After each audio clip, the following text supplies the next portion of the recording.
Γύρω, πιστεύω.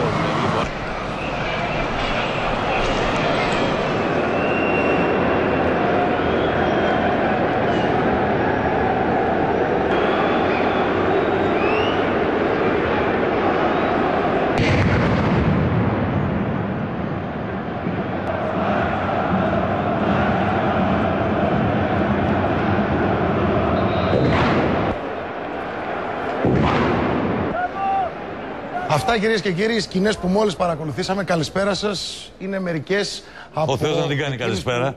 Ναι, από εκείνες που εκτυλίχθηκαν σε δύο γήπεδα σήμερα, στο Ολυμπιακό Στάδιο, στον αγώνα της ΑΕΚ με τον Αργοτέλη. Ο λόγος δεν υπάρχει, ανακαλύπτεται πάντοτε. Πάντοτε βρίσκεται από κάποιους γνωστούς, άγνωστους, σαν αυτούς εδώ, ένα κομμάτι οργανωμένων οπαδών, όπου βάλουν εναντίον οποιονδήποτε, εναντίον ιονδήποτε. Σήμερα ήταν η σειρά με αφορμή ο Νάτσος Κόκο, ας πούμε, και επειδή πρόκειται ως επαγγελματίας ή δεν πρόκειται να πάρει μεταγραφή να μείνει στην ομάδα.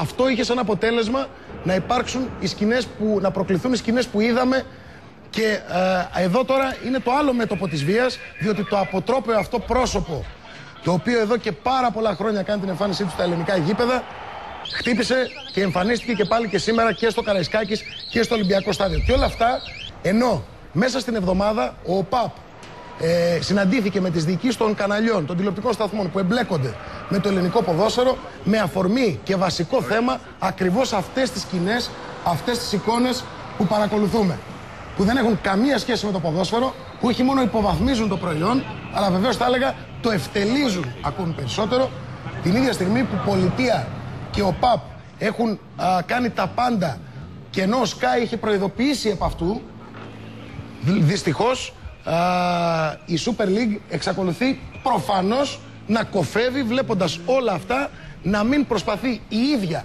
η διοργανώτρια αρχή, την οποία απαρτίζουν οι πρόεδροι των ποδοσφαιρικών ανωνύμων εταιριών, να προστατεύσει το ίδιο της το προϊόν και κατ' επέκταση το ίδιο το ελληνικό ποδόσφαιρο, απέναντι στο οποίο πλέον είναι φανερή η απαξίωσή της.